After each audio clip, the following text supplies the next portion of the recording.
오는 수요일 25일은 예수 그리스도의 탄생인 크리스마스 날입니다. 예수님이 나시면 기적 중에 기적입니다.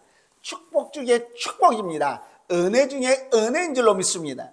그런데 오늘 성경 본문에 보니까 예수님이 이 세상에 나실 때 거기에 대한 반응이 세 가지가 나타나 있습니다. 첫 번째는 헤롯 왕의 반응인 것입니다. 헤롯 왕은 유대 땅에 새 임금이 나셨다는 소문을 듣고 미움과 적의 반응을 보였습니다.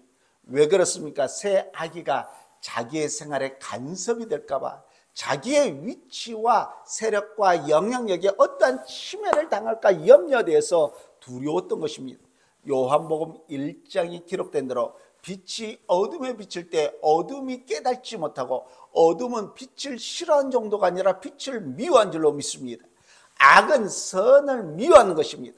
그러므로 이 세상에서는 의를 행하는 사람이 핍박을 받게 되는 줄로 믿습니다. 헤롯이 왜 이 새 아기의 나심을 두려워했습니까?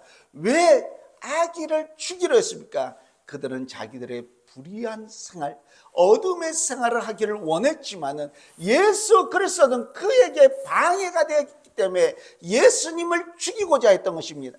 자기 자신의 욕망을 위해서 사는 사람에게 있어서 우리 주 예수님처럼 방해가 되는 것은 없는 것입니다.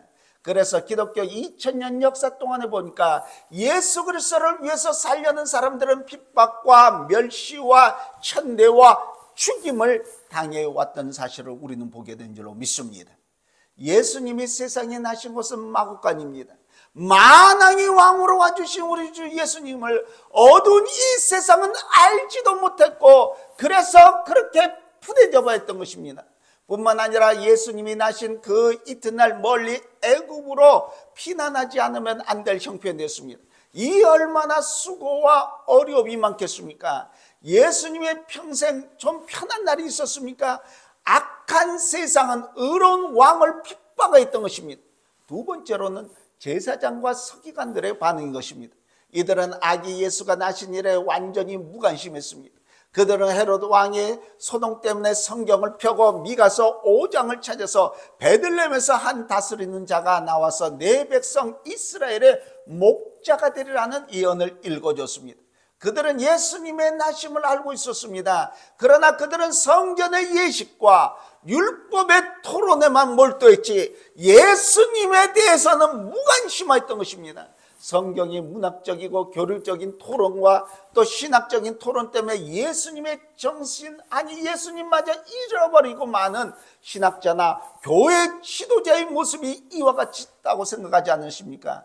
자기 자신의 이름만 너무 몰두하다 보니까 예수 그리스도에 대해서는 아무런 의미를 찾지 못하는 사람들이 바로 이와 같은 사람들인 줄로 믿습니다. 그러기에 눈물의 선지자 에레미야는 이렇게 외칩니다. 지나가는 모든 사람들이여 너희에게 관계가 없는가? 나의 고통과 같은 고통이 있는가 볼지어다. 여호와께서 그의 진노하신 날에 나를 괴롭게 하신 것이로다 라고 말씀하고 있습니다. 예수님은 우리를 위해서 세상에 와주셨는데 우리는 그와 아무런 관계없는 것처럼 생각하고 우리는 생활을 합니다. 이것이 인간의 비극인 줄로 믿습니다. 세 번째는 동방박사의 반응인 것입니다.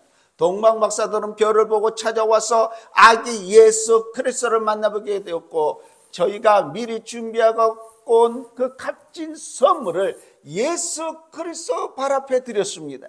전부터 사람들은 박사들이 가져온 그 선물이 아주 적합하다고 생각을 했습니다.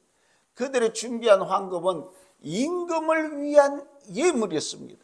유황은 제사장을 위한 예물이요 또 모략은 장차 우리를 위해서 죽으실 예수님을 위한 예물이었다고 성경학자들은 해석을 합니다.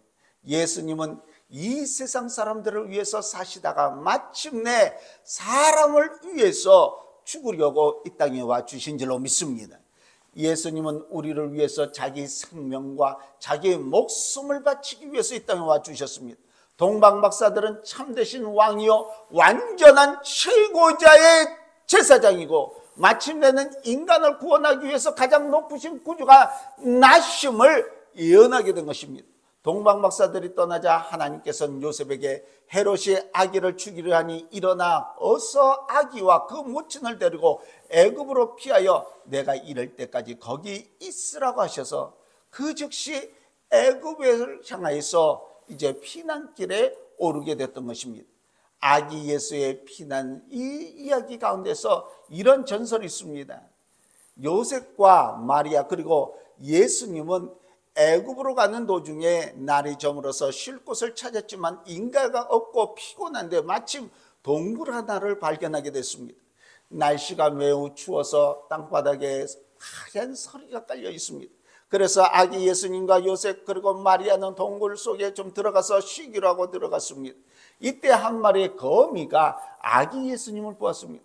그리고 이 거미는 이 추운 밤에 아기 예수님을 보호하기 위해서 내가 무엇을 할 수 있을까 생각하다가 거미는 그가 할 수 있는 꼭 한 가지 일을 작정했습니다. 그래서 거미는 동굴 입구를 거미줄로 엮어서 막을 만들어줬습니다. 물론 추위를 막을 수 있는 보호막은 아니었습니다. 그런데 한참 후의 일입니다. 헤로드 왕이 파견한 군대가 어린 아기를 찾아서 죽이려고 피비린내 나는 그 명령을 수행하기 위해서 뒤를 따라왔습니다. 마침내 이 동굴 앞까지 와서 혹시나 이 동굴 안에 누가 있지 않은가 조사하려 했습니다. 그런데 그들 중에서 우두머리가 동굴 입구에 쳐있는 그 거미줄을 발견하게 된 것입니다. 거미줄은 하얀 서리로 뒤덮여 있고 동굴 입구를 가득 메어 있는 것을 보았습니다. 그것을 보고 헤롯 왕이 파견한 군대의 우두머리가 얘기를 합니다. 여보게들, 이 거미줄을 보게 만일 누가 이 속에 들어갔으면 거미줄을 걷고 들어갔을 것 아니야. 그런데 이 거미줄은 전혀 상하지 않았어. 그러니 이 동굴 속에 아무도 들어간 사람은 없는 거야.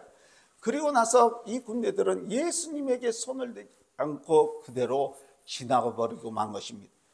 우리가 크리스마스에 금이나 은으로 된 줄을 두르는데 이것이 이 전설에서 유래된 일이라고 합니다.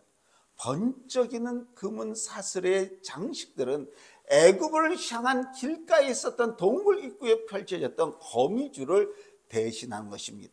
그런데 이거 보시기 바랍니다. 아기 예수가 나셨을 때 베들레헴과 그 근방은 울음소리가 하늘에 사무쳤다 그럽니다. 왜 그렇습니까? 폭군 헤롯은 왕이 나셨다는 소식을 듣고 2살 밑에 있는 어린애를 모조리 잡아 죽이라고 명령을 내렸습니다. 슬픔도 웬만한 슬픔, 아픔도 웬만한 아픔, 고통도 웬만한 고통일 경우 옆에서 하는 위로의 말이 들려지고 그 말이 받아지는 것입니다. 그러나 그 슬픔과 고통과 아픔이 극하에 달아지면 오늘 주신 말씀처럼 위로받기를 거절하게 된 줄로 믿습니다. 고통과 슬픔이 너무 심하면 위로받기가 거절되는 것입니다. 그런데 왜 예수님의 나심을 기록한 크리스마스 기사를 쓴 대목에 이런 말씀이 있겠습니까? 크리스마스는 저와 이 여러분들이 보기에 행복해하는 사람들, 모든 것이 넉넉한 사람들의 크리스마스가 아니라는 것입니다. 슬픔과 불행으로 가득 차 있는 사람들의 모든 슬픔을 무색해 하는 비통한 슬픔의 사건인 것입니다. 하나님이 오직 하나밖에 없는 독생자 예수 그리스도를 죽게 하기 위해서 이 세상에 보낸 날이 바로 크리스마스 날인 줄로 믿습니다. 슬픔과 괴로움 그리고 고통에 가득 차 있는 역사 안에 사는 가난한 이들의 친구가 되기 위해서 하나님의 독생자가 슬픔의 주인공으로 오신 날이 바로 크리스마스 날인 줄로 믿습니다. 예수님은 왜 이런 고통과 가난 그리고 슬픔 속에서 죽으려고 태어났습니까? 오로지 위로받기를 거절하는 슬픈 이들을 진정 사랑하기 때문에 편안한 자리에서 슬픔을 바라보며 위로하는 것이 아니라 슬픈 자들이 당하는 고통 속 안에서 자기 자신이 뛰어들어서 함께 고난을 받으신 것입니다. 그래서 슬픔에 잠겨있는 사람들의 가슴 속에 새 샘터를 마련해 주신 날인 줄로 믿습니다. 위로받기를 거절하는 우리의 슬픔이 하나님께서 당하신 슬픔 안에서 무색해지고 오히려 하나님이 주시는 위로와 힘이 임해오는 날이 이 크리스마스 날인 줄로 믿습니다. 슬픔이 변해서 기쁨이 되는, 아니 슬픔을 이기는 기쁨을 찾는 길이 오직 슬픔을 아는 채 슬픔 속 안에서 빠져 있지 말고 저 말구에서 나신 예수 그리스도를 찾는 길입니다. 이 뜻깊은 크리스마스 날 예수 그리스도를 영접함으로 말미암아 여러분들이 갖고 있는 모든 슬픔과 고통을 이기는 기쁨을 소유하시기를 오늘 또 우리 주 예수 그리스도의 이름으로 간절히 축원합니다.